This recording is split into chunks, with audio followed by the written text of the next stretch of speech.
सबसे प्यारी है, माँ तू जग में न्यारी है।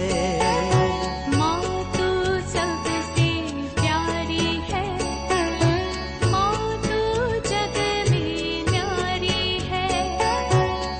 अपने आंचल में रखना, अपने आंचल में रखना। हमें वरदानों से भरना। माँ तू सबसे प्यारी है, माँ तू जग में न्यारी है। माँ तू सबसे प्यारी है, माँ तू जग में न्यारी है। पिता, पुत्र और पवित्र आत्मा के नाम पर आमीन। आप सबों को जय यीशु। हम लोग चालीसा काल के हर शुक्रवार में सुबह के समय पर क्रूस की रास्ता प्रार्थना करते आ रहे हैं। अपने पापों, अपने कमजोरियों को स्वीकार करते हुए प्रभु यीशु मसीह के साथ इस क्रूस रास्ता करते हुए पाप मुक्ति के लिए प्रार्थना करेंगे, पश्चाताप करेंगे और एक अच्छा जीवन जीने का निर्णय करेंगे। ये क्रूस रास्ता हमारे अनगिनत पापों को याद कर उसके लिए पश्चाताप कर प्रभु से क्षमा मांगने का समय है। इस क्रूस के रास्ता के द्वारा हम प्रभु की कृपा में, आशीष में एक हो जाएंगे। प्रभु ने मेरे लिए क्रूस उठाया, मेरे लिए कष्ट पीड़ा सहा, मेरे लिए अपमान निंदा सहा। ये क्रूस मेरे पापों का बोझ है। क्रूस एक लकड़ी चिन्ह मात्र है, लेकिन वो चिन्ह है मेरे पापों का। प्रभु को क्रूस उठाना पड़ा क्योंकि संसार के पाप का वो बोझ उठा रहा था। उसके लिए एक व्यक्ति को प्रायश्चित करना जरूरी था। प्रभु ने मानव जाति के सभी मनुष्यों के पापों का प्रायश्चित के लिए क्रूस उठाया। क्रूस पर मरकर जो लोग पाप के कारण, पाप का वेदन मृत्यु है, पाप के कारण ईश्वर से दूर होकर के मृत्यु का, आत्मिक मृत्यु का जीवन जी रहा था, उनको उस मृत्यु से छुड़ाने के लिए प्रभु ने क्रूस पर अपना प्राण त्यागा। उनके मृत्यु के द्वारा हमें जीवन मिला। उनके कष्ट, दुख, उनके शरीर में जो घावे हुआ, उसी के द्वारा हमें पाप क्षमा मिल रहा है। उनका रक्त हमें पाप के उस कलंक से धोता है। इसलिए आइए हम इस क्रूस रास्ते को, मैं जल्दी जल्दी करते जाऊंगा क्योंकि आधा घंटे के अंदर मैं कोशिश करूंगा खत्म करने के लिए। आप मेरे साथ भक्ति के साथ इस प्रार्थना में भाग लीजिए। आपका आंख बंद कर करके आप इस पर मनन चिंतन करते जाइए। बीच में इसलिए कोई एडवर्टाइजमेंट कुछ नहीं है, और हम धीरे धीरे मनन चिंतन करते हुए अपने गुनाहों को मनन चिंतन करना, उसके लिए पश्चाताप करना और जाकर के कच्चा पाप स्वीकार कर उस पाप से हमेशा के लिए छुटकारा पाने का एक समय है। मेरे जीवन बदलने वाला इस क्रूस रास्ता आप मेरे साथ कीजिए। आइए हम अपनी आंखें बंद करें। प्रभु यीशु मसीह का दुख भोग गत्सेमनी वाटिका में शुरू हुआ था। अंतिम भोजन के बाद शिष्यों के साथ जब प्रार्थना करने के लिए वो गत्सेमनी वाटिका में आया, प्रार्थना करते रहते वक्त उनका पसीना रक्त की बूंदों जैसे जमीन पर गिरने लगे और यीशु मसीह शिष्यों के पास आया, देखा वे लोग सो रहा है, उन्हें जगा करके कहा, मेरा हृदय इतना व्याकुल है, मैं मरने मरने पर हूं, तुम लोग जागते रहो और प्रार्थना करते रहो। परीक्षा में तुम ना गिरने के लिए जागते रहना और प्रार्थना करते रहना जरूरी है।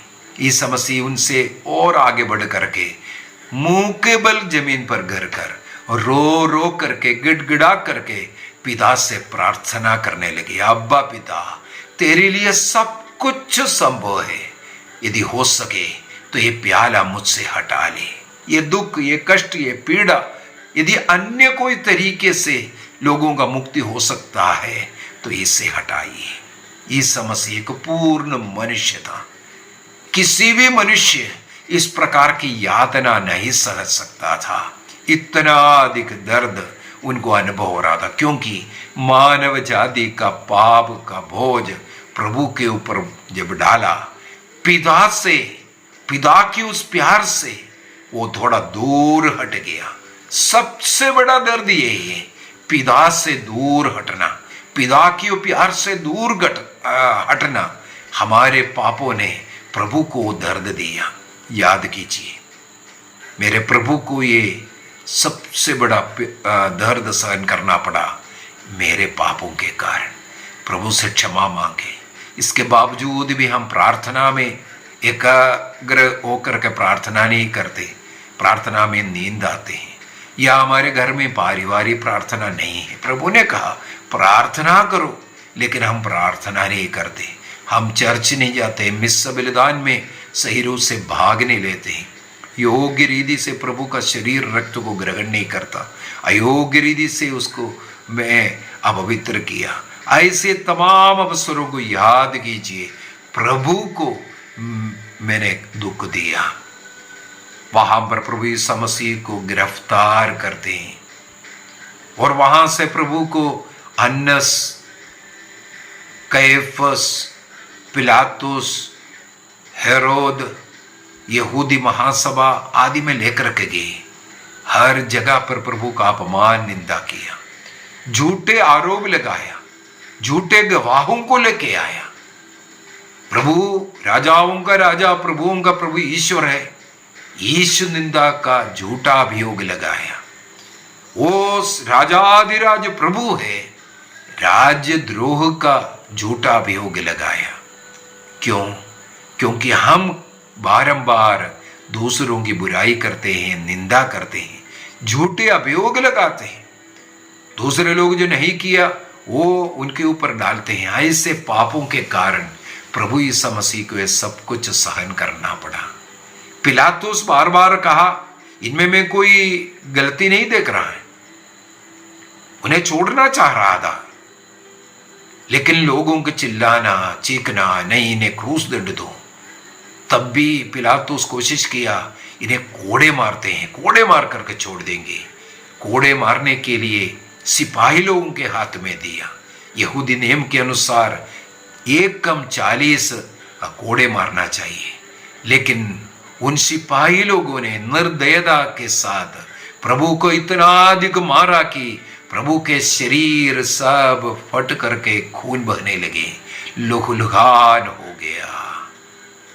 इसके बाद प्रभु यीशु मसीह का निंदा उपहास करने के लिए उस राजाधिराज प्रभु के सिर पर कांटों का मुकुट पहनाते हैं, उनके मुंह पर थूका गया, थप्पड़ मारा गया।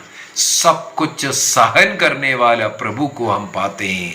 क्यों प्रभु को इतना अपमानित होना पड़ा, इतना दुख कष्ट सहन करना पड़ा? क्योंकि मैंने ऐसा गलतियां करते, मैं दूसरों के ऊपर दोषारोपण किया, झूठे गवाही दिया, दूसरों की निंदा किया, दूसरों को मारा पीटा है। ऐसे अपमान, निंदा, पापों का प्रायश्चित करने के लिए प्रभु को ये सब कुछ सहन करना पड़ा। प्रभु से क्षमा मांगे। सिपाही लोग नहीं, प्रभु मैंने वही किया। इसके बाद क्रूस की रास्ता में पहले स्थान पर हम मनन चिंतन करते हैं, पिलातुस प्रभु को क्रूस दंड की सजा सुनाते हैं। क्रूस मेरे पापों का एक बोझ। प्रभु ईसा मसीह को गलती नहीं किया, फिर भी उन्हें सजा सुनाया, क्योंकि मैं भी यही कार्य करता हूं, निर्दोष के खिलाफ बोलता हूं, झूठे अभियोग लगाता हूं, दूसरों के दुख का कारण मैं बनता हूं।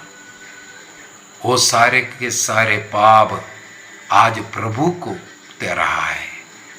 प्रभु से क्षमा याचना करें, प्रभु दया कर। दूसरे स्थान पर हम लोग मनन चिंतन करते हैं, प्रभु क्रूस ढोते हैं। क्रूस मेरा और आपका पापों का चिन्ह है। मेरे गुनाहों को, पापों को प्रभु ने अपनाया।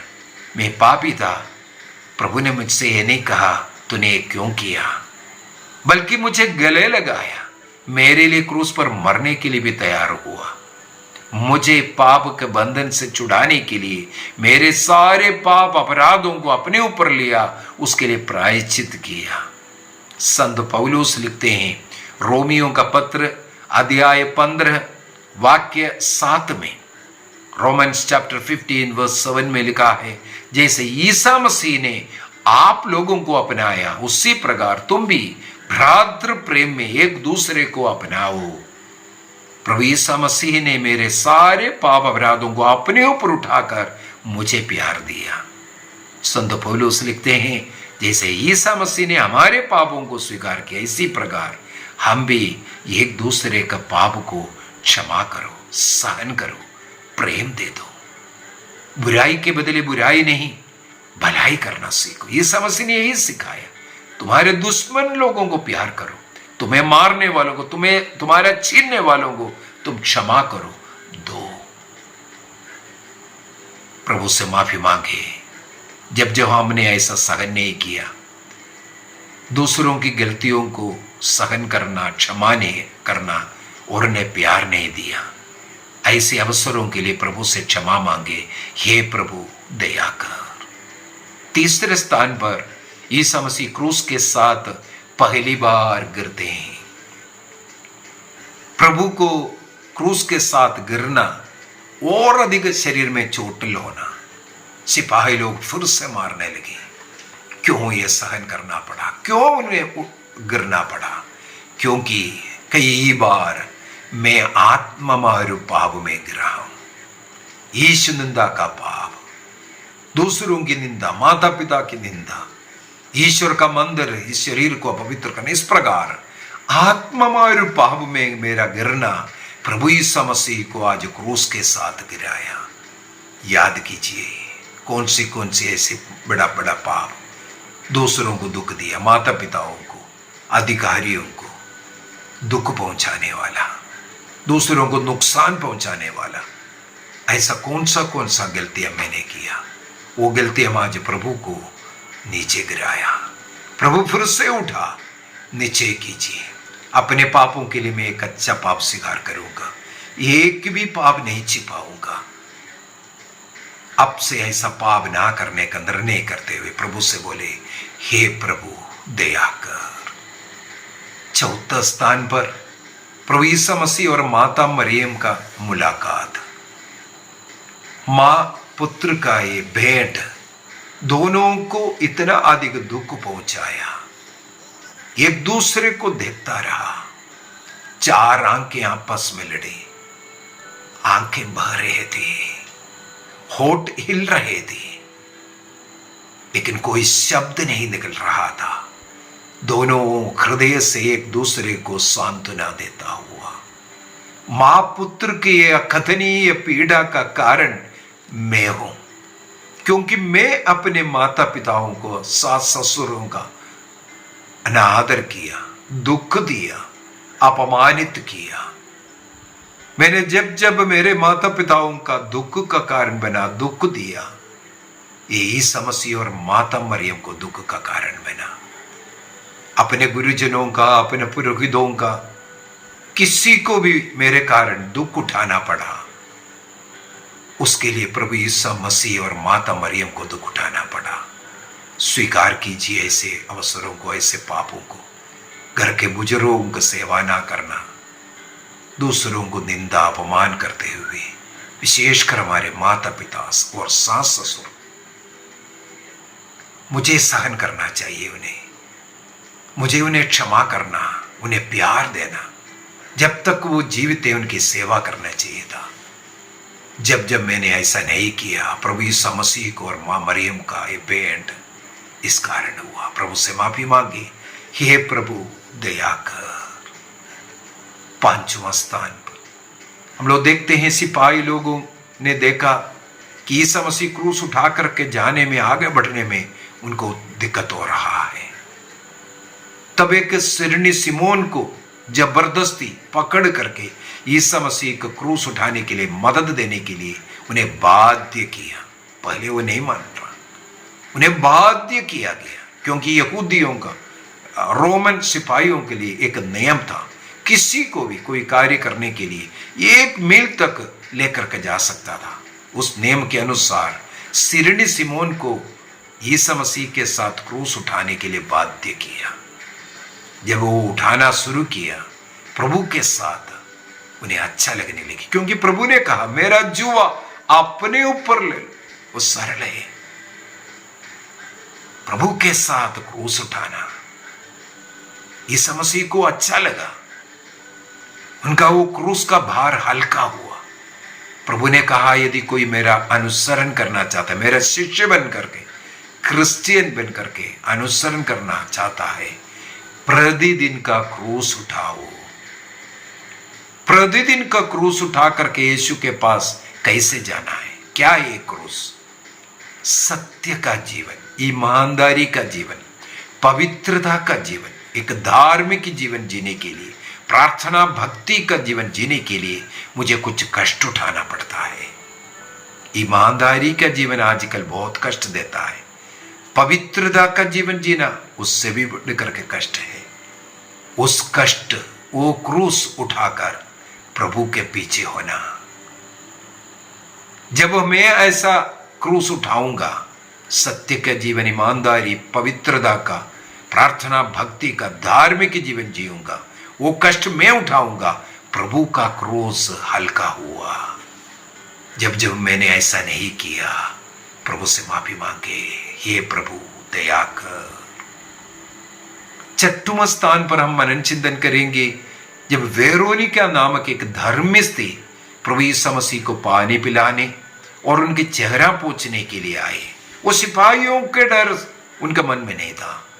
निडरता के साथ वो आगे बढ़ करके आती है, प्रभु यीशु मसीह के चेहरे को अपने रुमाल से पोंछती है, क्योंकि वह इतना अधिक विरूपित था, लहूलुहान हुआ था। नबी इस्हाक का ग्रंथ अध्याय 52 में और अध्याय 53 में, आइज़ाया चैप्टर 52 और 53 में प्रभु यीशु मसीह के इस रूप के विषय में लिखा हुआ है। वो मनुष्य नहीं जान पड़ता था, इतना अधिक विरूपित था। धर्मी स्त्री वेरोनिका ने देखा तो उनको दया आए, वो जल्दी आती है, भूख प्यास में पड़े यीशु मसीह को थोड़ा पानी पिलाने और उनका चेहरा पोंछने के लिए। जब अपने रुमाल से वेरोनिका ने यीशु मसीह का चेहरा पोंछा, प्रभु को बहुत अच्छा लगा।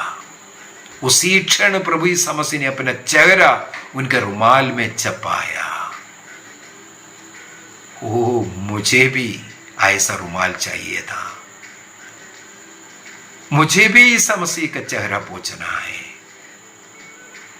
वेरोनिका के लिए एक अनमोल खजाना था, यीशु मसीह का, ईश्वर का चेहरा उनका रुमाल में आना। मैं कैसे प्रभु का चेहरा आज पोंछूं? प्रभु यीशु मसीह ने उत्तर दिया, मत्ती के सुसमाचार उसके अध्याय 25 वाक्य 40 में, मैथ्यू चैप्टर 25 वर्स 40 में, जब जब तुमने इन नन्हों में से किसी एक के लिए कुछ भी किया, मेरे लिए किया। जब मैं ऐसे दुखित पीड़ितों के आंसू पोंछेंगे, गरीबों का मदद करेंगे, सेवा करेंगे, वे लोग मेरे चेहरे पर प्रभु का चेहरा देखेगा। मदर तेरेसा गलियों में पड़े हुए अधमरे लोगों को अपने गोद में उठाया। मदर तेरेसा के चेहरे में लोगों ने यीशु को देखा। सबसे अच्छा सुसमाचार का प्रचार इस प्रकार, अपना चेहरा यीशु का चेहरा बनाना। प्रभु कहते हैं, बेटा बेटी, आज रुमाल में नहीं, मैं तुम्हारा चेहरा मेरा चेहरा बनाना चाहता हूं। तुम्हारा हाथ, तुम्हारा शरीर, तुम्हारा पैर मेरा बनाना चाहता हूं। ओ, जब जब मैंने प्रभु के जैसे बनना नहीं चाहा, मैं प्रभु का चेहरा नहीं बना, प्रभु का हाथ नहीं बना, प्रभु का मुंह नहीं बना, ऐसे ऐसे अवसरों के लिए मैं प्रभु से क्षमा याचना करता हूं। हे प्रभु, मुझ पर दया कर। 7वें स्थान पर प्रभु यीशु मसीह दूसरी बार जमीन पर गिरते हैं। ईसा मसीह को दूसरी बार गिरना क्यों पड़ा? अब सिमोन उन्हें मदद दे रहा है, वेरोनिका आकर के पानी पिलाया, चेहरा पहुंचाया और प्रभु को प्रेम दिया।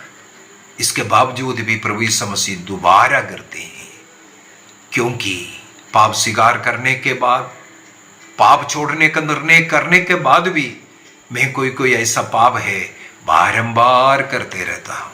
हो सकता है दिन में अनेकों बार करता हूं।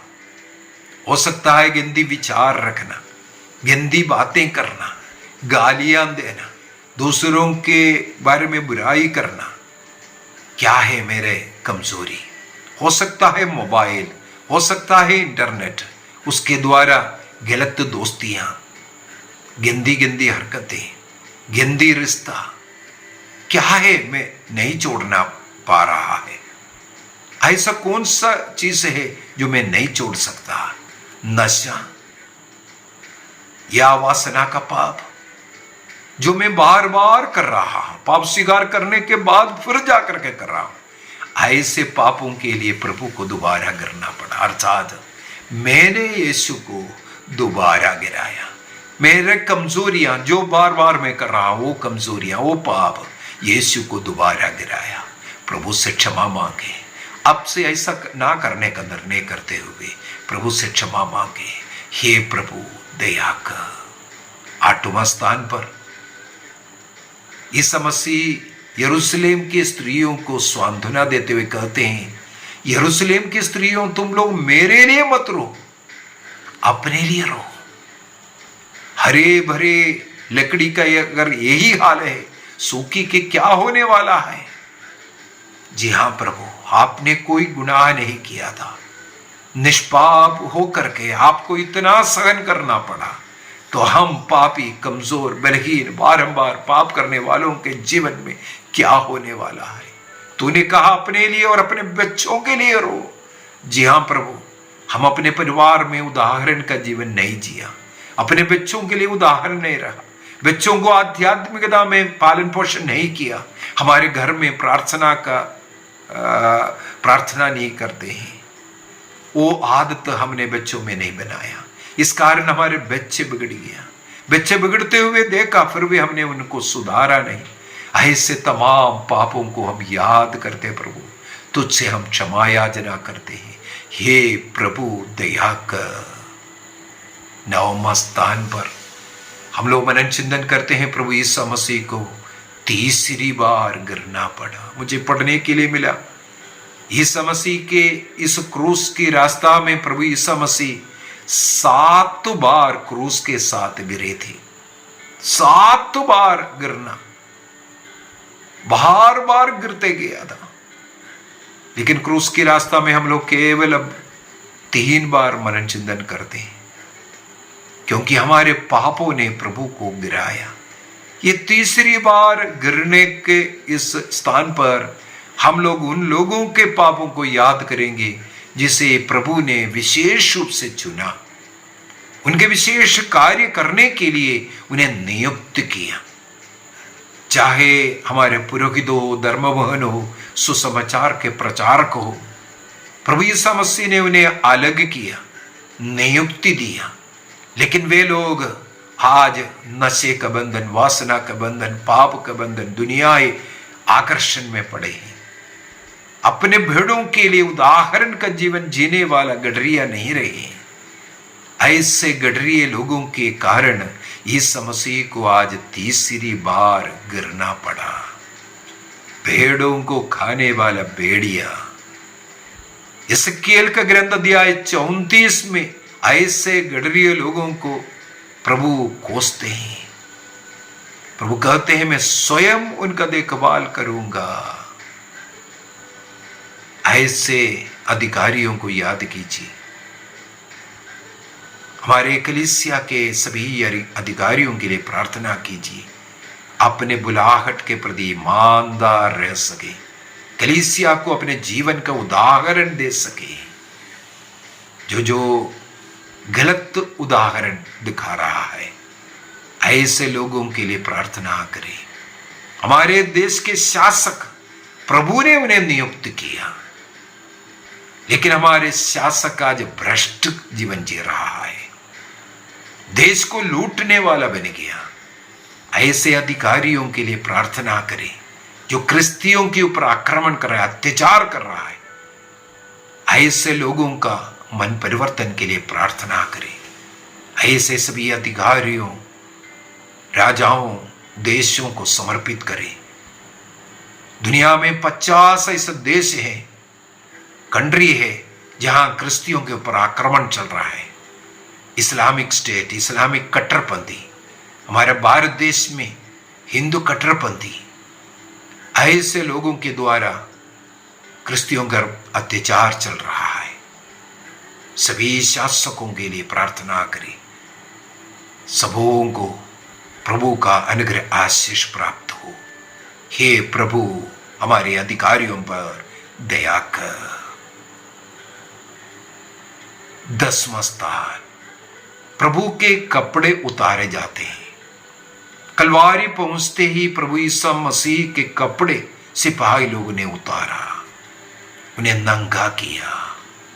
रोमन सिस्टम के अनुसार नंगा कर क्रूस में लटकाता है। लोगों के सामने इस मसीह को इस लज्जा का अनुभव क्यों करना पड़ा? नंगे होकर के प्रभु को इतना अधिक लज्जित होना क्यों करना पड़ा? क्योंकि मैं अनेकों लोगों को इस प्रकार का लज्जाजनक अवसर में डालते हैं, दूसरों की नग्नता देखते हैं, चाहे इंटरनेट के द्वारा, वीडियो के द्वारा, किताबों के द्वारा। ऐसे बुरी आदत मेरे अंदर है। ऐसे अवसरों को याद कीजिए, मेरे कारण दूसरों को लज्जित होना पड़ा, दूसरों के साथ जबरदस्ती किया, विवाह के बाहर जो भी ऐसा गलत हरकत हुआ, दूसरों का पाप का कारण बना। प्रभु यीशु मसीह को आज लज्जित होना पड़ा।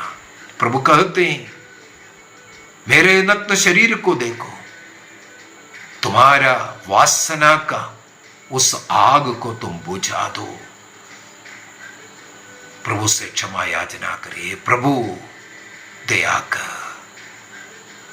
11वें स्थान पर प्रभु यीशु मसीह को क्रूस के साथ ठोके जाते हैं। उनके उस नग्न शरीर को क्रूस पर पटकता, इसके बाद उनके हाथ पैर बांधकर उनके हाथों और पैरों में कीले ठोके।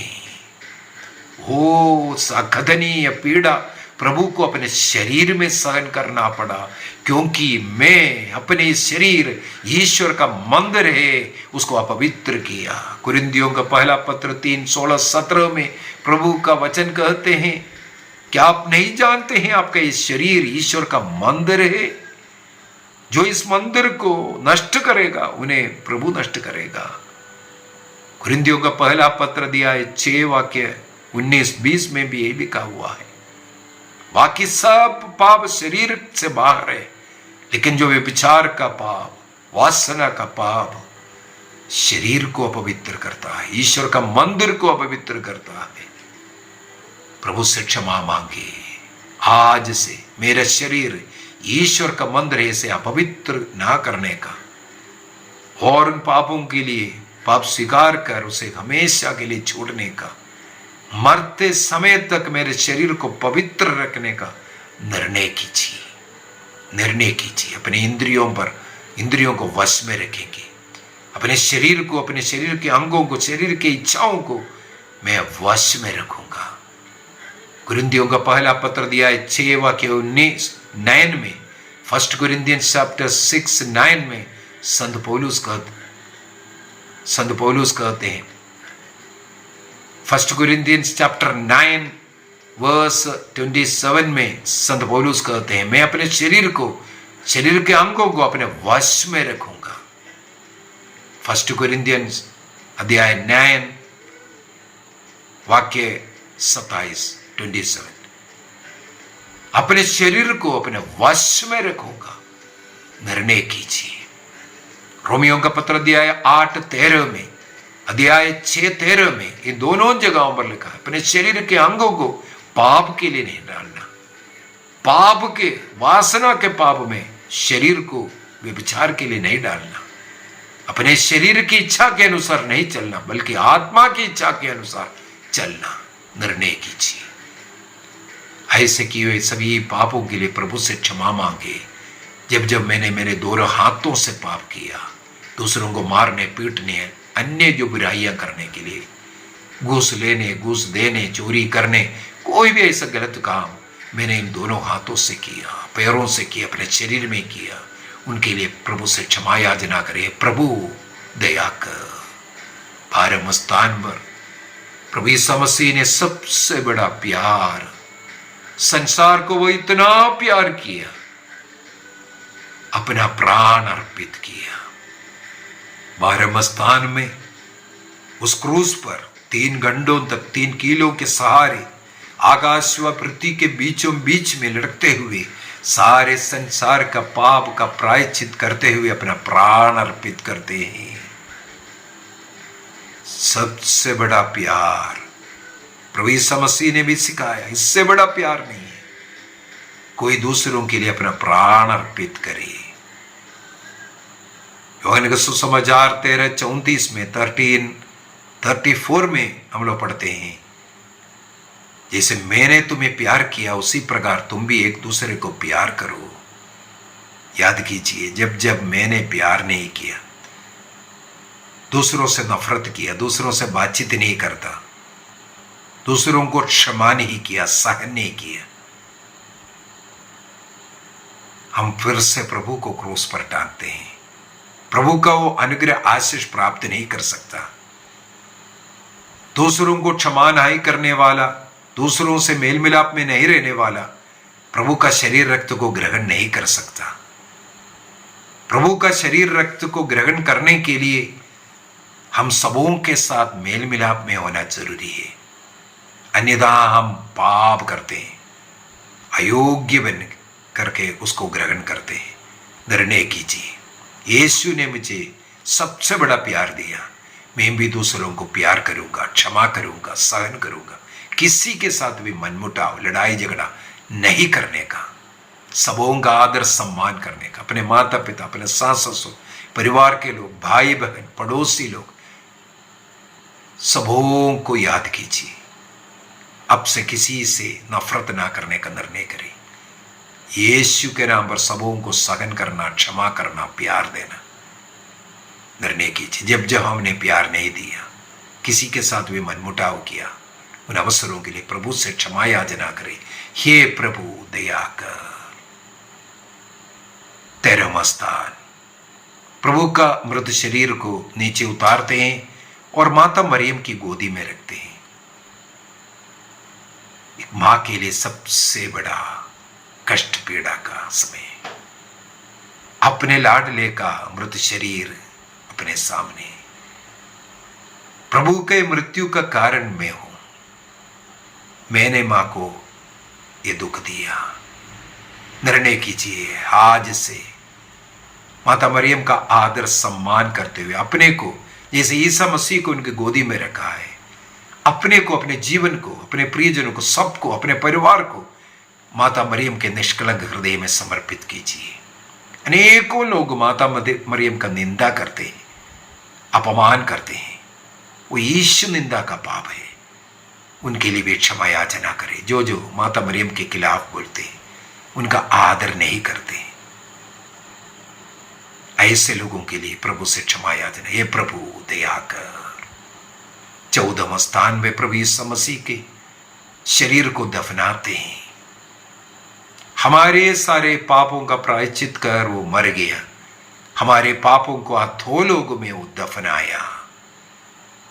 एफेसियों का पत्र अध्याय 2:6 में लिखा है, यदि हम भी अपने पाप अपराध के साथ प्रभु के क्रूस पर अपने को अर्पित करेंगे, प्रभु के साथ बपतिस्मा के द्वारा, उस मृत्यु का बपतिस्मा के द्वारा हम प्रभु का शरीर का अंग बनकर सारे पाप अपराधों से दूर रहने का निर्णय करेंगे, तो प्रभु यीशु मसीह को जिसने जिलाया वो अपनी आत्मा से हमारी आत्माओं को भी जिलाएगा। और वहां पर लिखा है एफेसियों का पत्र अध्याय 2, एफेशियंस चैप्टर 2 वर्स 6 में वाक्य 6 में लिखा है, हमें प्रभु पिता ने स्वर्ग में बिठाया।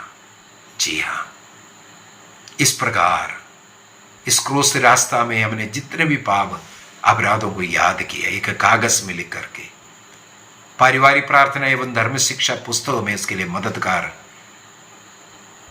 वहां से भी हम लोग देख करके एक एक पाप को याद करते हुए एक अच्छा पाप स्वीकार करेंगे।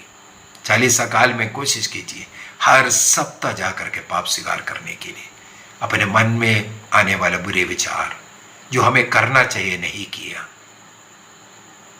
ऐसे सभी पापों अपराधों को याद करते पाप स्वीकार करेंगे, उन पापों को दफनाएंगे। यीशु मसीह के साथ हम जी उठ करके नया जीवन में प्रवेश करेंगे। निर्णय कीजिए। प्रभु हम सबों को आशीष दे, कृपा दे। जितने भी लोग इस क्रूस रास्ते में मेरे साथ था, पूर्ण दंड मोचन के लिए संत पापा और कैथोलिक कलीसिया के मतलबों के लिए हम प्रार्थना करते हैं। हे पिता हमारे जो स्वर्ग में है, तेरे नाम पवित्र माना जावे, तेरे राज्य आवे, तेरी इच्छा जैसे स्वर्ग में वैसे पृथ्वी पर भी पूरी हो। हमारा प्रतिदिन के आहार आज हमें दे, और हमारे अपराध में क्षमा कर जैसे हम भी अपने अपराधियों को क्षमा करते हैं, और हमें परीक्षा में न डाल परंतु बुराई से बचा। आमीन।